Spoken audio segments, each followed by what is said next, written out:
넘겨볼게요. 그것까지 우리 다 배운 거야, 아들. 배운 거예요. 그것까지 다 배웠고요. 넘겨. 쭉쭉쭉 넘겨. 계속 넘겨. 넘기고. 네. 몇 페이지입니까? 50. 네, 58페이지. 10페이지가 더 뛰었네요. 자, 이제는 2단원에서도 두 번째 나오는 단락이네요. 제목이 대기 중에 물이라고 나와 있는데, 결국은 우리가 구름이 만들어지는 과정에 대해서 앞으로 배워볼 건데, 그 전에 새로운 용어들이 여러 가지가 나올 거예요. 구름 만들어지기 전에. 너무 더워. 차가운 음료수를 하나 사왔습니다. 사와서 밖에 올려다 놨는데 주변에 뭐가 생겼다? 물방울이 생겼어요. 분명히 없었는데 생겼네요. 왜 생겼을까요? 주변에 있는 기체들이요, 온도가 낮아지면 이 기체들이 뭐로 바뀐다? 물로 바뀌어요. 기체들이 액체로 바뀌어요. 물방울로, 물로요. 됐습니까? 이렇게 기체가 액체로 변하는 현상을 우리는 응결이라고 합니다. 이 안에 있는 물이 바깥으로 나온 게 아니고 주변에 있는 기체가 온도가 낮아지면 액체로 변하기 시작합니다. 이렇게 주변의 온도는 약 23도였는데요. 이 캔이 너무 차갑다 보니까 주변에 있는 기체의 온도가 22도, 21도, 20, 19, 18, 17, 15도가 됐을 때 액체가 만들어지기 시작할 거예요. 응결이 시작하는 이 온도를 우리는 이슬점이라고 합니다. 무슨 말인지 이해됩니까? 이렇게 기체가 액체로 변하는 현상을 응결이라고 하고요. 응결이 시작하는 온도는 우리가 이슬점이라고 얘기합니다. 이렇게 응결과 이슬점에 대한 용어를 가지고 앞으로 좀 배워볼 건데,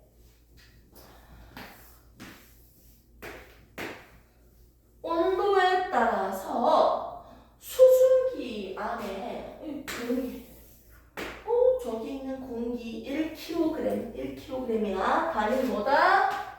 1kg이야. 공기 1kg이 엄청난 거 아니에요? 내가 상상할 수 없을 정도의 좀 나름 큰 부피 같은데? 공기 1kg을 가지고 왔을 때 이 안에 기체 상태, 즉 수증기로 존재할 수 있는 양이 정해져 있어요. 공기 1kg을 들고 왔을 때, 예를 들어서 기체로 존재할 수 있는 이 수증기의 양이 10g이라고 해볼게요. 됐습니까? 그럼 10g만큼은 기체 상태로 존재할 수 있다는 거야. 최대 10g이야. 10g보다 더 적게 가지고 왔어. 5g밖에 안 넣어줘야지. 5g만 넣었어. 기체는 5g밖에 없어. 그럼 얘는 부족하잖아. 무슨 상태? 불포화 상태야. 근데 내가 10g을 다 넣어줬어. 그럼 무슨 상태다? 넣어줄 수 있는 만큼 다 넣어줬으니까 무슨 상태다? 이 공기는 포화 상태예요. 됐습니까? 이렇게 온도에 따라서 이 공기들이 포화 상태인 공기들이 있을 거 아니야, 맞지?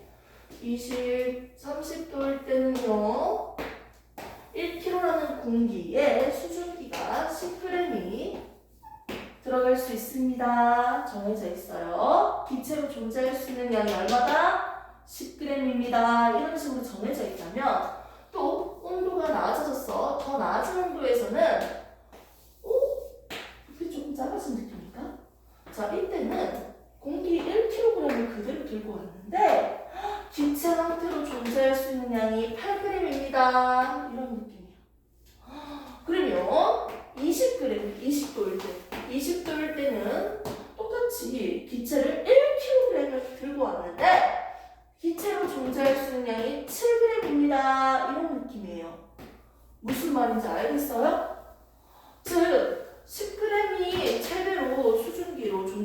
있는 양인데 내가 10g 넣어줬어요. 오케이? 25도일 때는 8g이 최대로 들어갈 수 있는 수증기 양인데 내가 기체 8g을 넣어줬어. 다 가득 찼네요. 자, 20도일 때는요 최대로 넣을 수 있는 수증기 양이 7g인데 내가 그만큼 7g 수증기 기체 넣어줬어. 가득 찼네요. 얘들은 다 무슨 상태다? 포화 상태입니다.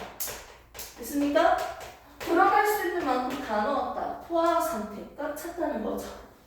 이걸 이제 그래프로 한번 나타내 볼까요? 자, 30도일 때 10g, 25도일 때 8g, 20도일 때 7g 이렇게 점을 찍어서 쫙 연결했어. 이걸 우리는 이 점들은 다 뭐예요?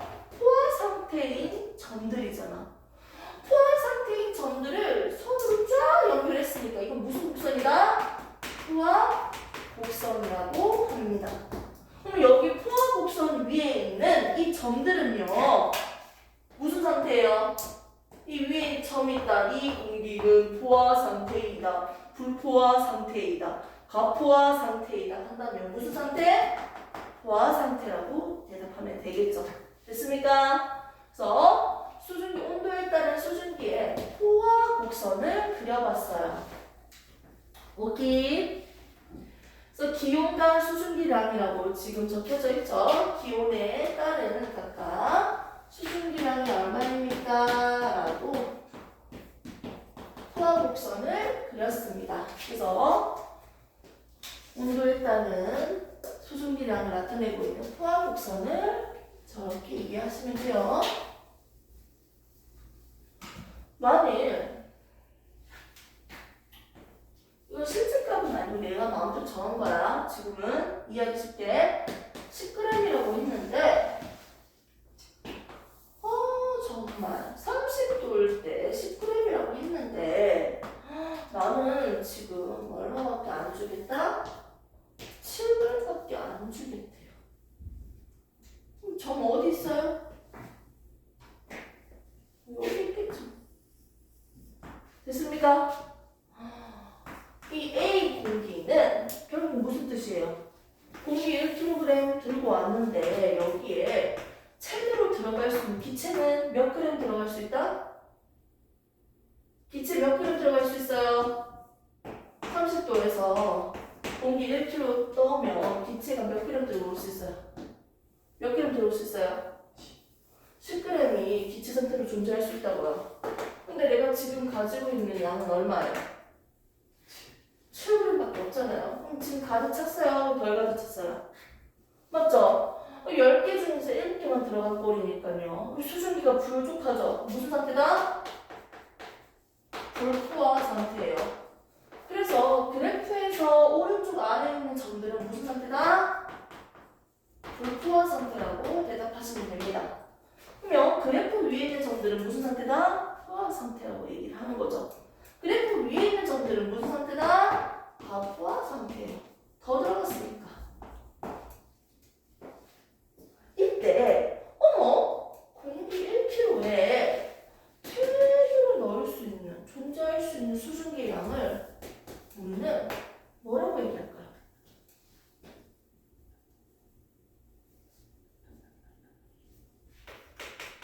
포화 수증기량이라고 합니다. 그냥 그대로잖아. 포화 상태일 때 수증기량, 얘를 가득 채웠을 때 수증기량, 맞죠? 그럼 이렇게 되어 있다면 이게 무슨 상태일까요? 근데 포화 수증기량이 10이면 뭐예요? 지금 내가 가지고 있는 게 이건데 이걸 우리는 실제 수증기량이라고 합니다. 지금 가지고 있는 양이잖아. 됐습니까? 그래서 포화 수증기량, 실제 수증기량이라는 용어도 이렇게 이해하시면 됩니다. 현재 이 온도에서 포화 상태일 때의 수증기량이에요. 체내로 들어갈 수 있는 수증기량이라고요. 그 온도에서 체내로 들어갈 수 있는 기체 양이라고요. 이걸 우리는 포화 수증기량이라고 합니다. 자, 그런데 실제 수증기량의 뜻이 뭐라고요? 이 온도가 뭐든지 간에 지금 현재 실제로 요 안에 있는 수증기량이야. 기체로 존재하는 수증기량이야. 이게 실제 수증기량이에요.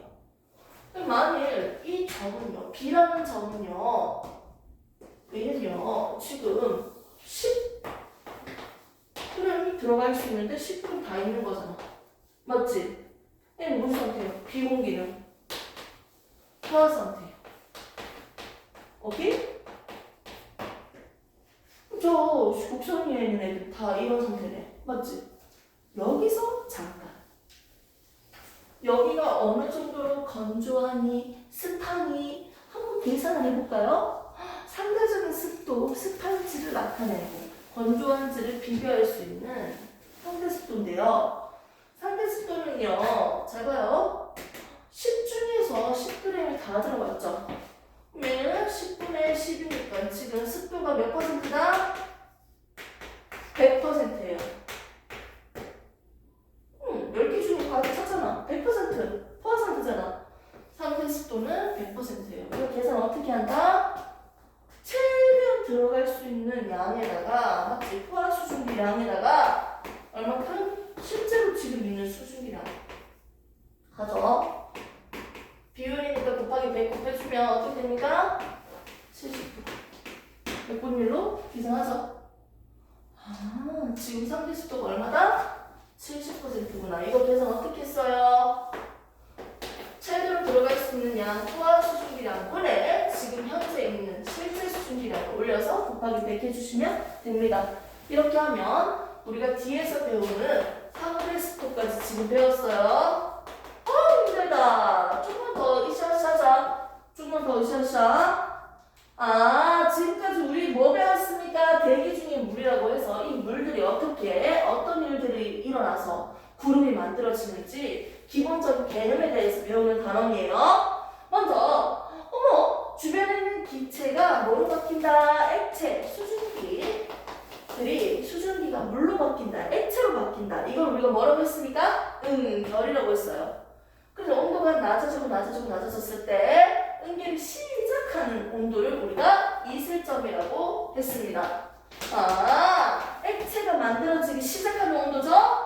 응결이 일어나기 시작하는 온도를 우리는 응결이 시작하는 온도다. 이슬점이라고 했습니다. 인마는 A라는 친구는요, 온도가 지금 30도인데요. 온도를 낮추니까요. 30, 29, 28, 27, 26, 몇 도? 20도가 됐을 때 무슨 상태다? 포화 상태입니다. 됐습니까? 불포화 공기를 포화로 만드는 방법. 첫 번째 방법 뭐가 있다? 온도를 낮추면 된다. 두 번째 방법 뭐가 있다? 지금 7g밖에 없으니까 포화 상태가 되려면 3g을 더 넣어준대지.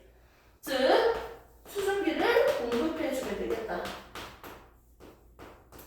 두 가지 방법으로 불포화 공기를 포화 상태로 만들 수 있습니다.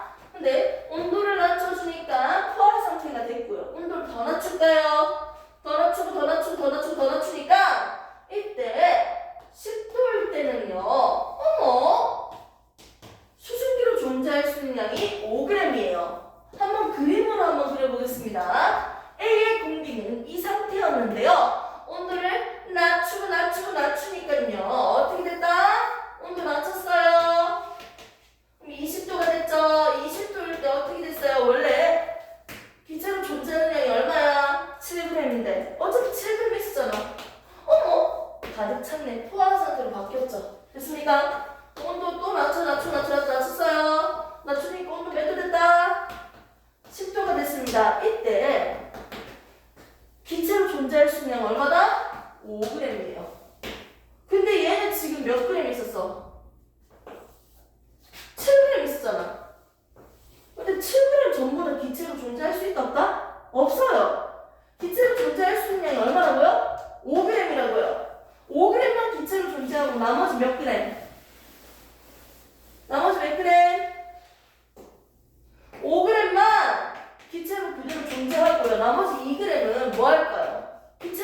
존재하니까 액체 상태로 옆에 찰사 남아있겠죠. 기체가 액체로 바뀌었죠. 맞지? 액체 양이다. 응결량입니다. 됐습니까? 언제부터 응결이 시작할까? 20도부터 시작하는 거예요. 이미 가득 찼잖아. 이때부터 출발이야. 온도가 조금이라도 낮춰지면 어떻게 돼? 기체로 더 존재하지 못하니까 액체가 만들어지기 시작하겠죠. 20도부터 온도를 낮추니까 20도부터 포화 상태가 되고 이때부터 온도가 낮아지면 응결이 일어납니다. 응결되는 양은 이 차이만큼 응결됐죠. 7g 중에서 5g만 기체로 존재하니까 7 빼기 2 처음에 있었던 수증기 양에다가 낮은 온도에서 기체로 존재할 수 있는 양을 빼주니까 2g만 액체 상태로 존재한다고요. 응결량은 2g이라고요. 온도를 낮추니까 포화 상태가 됐어. 이때부터 어떻게 된다? 포화 상태가 됐고요. 응결이 시작합니다. 응결을 시작하는 온도를요, 우리는 뭐라고 한다? 이슬점이라고 해요. 20도가 이슬점이라는 거예요. 됐습니까? 온도를 낮추고 하니까 포화 상태가 됐네요. 이때부터 응결이 시작하는 온도 이슬점이에요. 그래서 지금 우리는 응결은 기체가 액체로 변하는 것을 응결이라고 했고요. 액체가 만들어지기 시작하는 온도를 이슬점이라고 했고요. 맞죠? 포화 상태의 분기의 점들을 찍어서 연결시킨 포화 곡선을 보고 있습니다. 이때 포화 곡선 오른쪽 아래에 있는 점들은 무슨 상태다? 불포화 상태였죠. 얘가 포화 상태로 만들기 위해서는 온도를 낮춰주거나 또는 부족한 만큼 수증기를 더 때려 넣어주면 되겠네요. 포화 공기로 만들 수 있겠네요. 그리고 이 공기를요, 온도를 낮추니까 응결이 시작하네요. 이슬점을 찾을 수 있고요. 온도를 더 낮춰주면요, 응결량을 어떻게 계산한다? 처음에 얼마큼 있었다? 처음에 있었던 수증기 양에다가 7g이잖아요. 거기다가 얼마? 낮은 온도 10도에서 수증기로 존재할 수 있는 양 5g이잖아요. 이걸 빼주면요, 어머, 기체로 존재하지 못하고 남아있는 액체로 바뀐 응결량을 계산할 수 있습니다. 이거 정리해볼까요? 처음에 있었던 실제 수증기량에다가요, 뭘 뺐다? 어머, 낮은 온도에서의 수증기량, 맞죠? 포화 상태로 존재하는, 기체로 존재할 수 있는 낮은 온도의 수증기량을 빼주면 됩니다. 그러면 뭐가 나온다? 응결량을 계산할 수 있다. 오케이? 이렇게 해서 시적으로도 정리를 다 해봤습니다. 됐습니까? 그래서 새로운 용어들이 몇 개가 나왔네요. 응결, 이슬점, 오케이. 그리고 응결하면서 어떻게? 응결량이 어떻게 계산되는지, 응결량. 그리고 얘는 지금 불포화 상태다. 얘는 포화 상태다. 얘는 다른 점들은 가포화 상태다. 그리고 현재 수증기량과 실제 수증기량 똑같은 말이죠? 이 공기의 포화 수증기량은 얼마예요? A 공기의 포화 수증기량 얼마예요? 이 온도에서 포화 상태일 때의 수증기량이야. A 공기에 대한 포화 수증기량 물어보면 어떻게 본다? 이 온도에서 가득 차기 위해서 필요한 수증기량이구나. 포화 상태일 때의 수증기량이구나. A 공기에서 포화 수증기는 얼마다? 10g까지만 들어갈 수 있으니까 포화 수증기량은 10g이에요. 하지만 얘가 실제 수증기량, 실제로 있는 건 얼마다? 7g이다. 그래서 포화 수증기량, 실제 수증기량을 정확하게 구분할 수 있어야겠죠. 됐습니까? 이렇게 해서 배웠고요. 우리가 상대 습도까지 계산했습니다. 들어갈 수 있는 양에서 7g밖에 없으니까 10분의 7은 곱하기 100 해주면 70%의 상대 습도를 계산할 수 있다. 상대 습도 계산하는 거 봤고요. 응결량까지 계산했습니다. 온도를 낮추니까 이제부터 포화 상태죠. 응결을 시작하면서 응결되는 양은 어떻게 계산한다? 처음에 있었던 수증기 양에다가 낮은 온도 10도일 때의 수증기 상태로 존재하는 포화 수증기량, 존재할 수 있는 수증기량, 기체량 빼주면 응결량 2g을 계산할 수 있었습니다. 처음에 있었던 양이 얼마인지 적어놓고 10g 있었네, 50g 있었네 적어놓고 나중 온도에서 기체로 존재할 수 있는 양만 빼주면 돼. 맞지? 포화 수증기량만 빼주면 돼요. 그러면 나머지는 기체로 존재하지 못하니까 응결이 되겠지. 액체로 바뀌겠지. 이렇게 해서 전반적으로 전체 내용을 배웠고요. 쌤이 준 포인트물을 한번 살짝 보겠습니다. 대기 중에 물! 증발과 응결. 응결이라는 개념은 수증기가 물방울로 변한다. 기체가 액체로 바뀐다는 거였어요. 근데 이거랑 반대인 건 뭐예요? 증발이죠?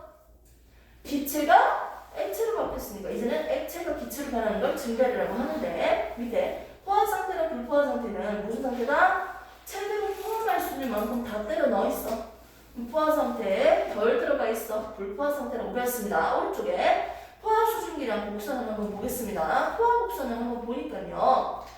A, B, C, D가 있는데요. C랑 D는 포화 상태고요. D는 가포화 상태, A는 불포화 상태라고 얘기할 수 있겠죠. 이렇게 불포화 공기를요, 포화 상태로 만드는 방법은 두 가지가 있었습니다. 온도를 낮추거나 수증기를 공급하는 방법이었어요. 밑에 적혀져 있고요. 4번, 이슬점이라는 개념을 다시 볼게요. 온도가 낮아지다 보면 응결이 시작하는 온도를 우리가 이슬점이라고 했습니다. 포화 상태가 돼서 응결이 시작하겠죠. 자, 좀 디테일한 부분, 현재 수증기량이 많을수록 누구의 영향을 받는다. 이건 잠시 뒤에 설명하겠습니다. 넘기시고요. 상태 습도까지 우리가 배웠으니까 같이 볼게요. 상태 습도는 뭐다? 습한 정도를 나타내는데 최대한 들어갈 수 있는 수증기 양에다가 실제 수증기량 넣어서 곱하기 100 하면 되죠. 즉 포화 수증기량 분의 실제 수증기량 해서 곱하기 100입니다. 자, 잠시 쉬었다가요. 이거 추가적으로 설명 더 하고 개념은 이 정도만 할게요.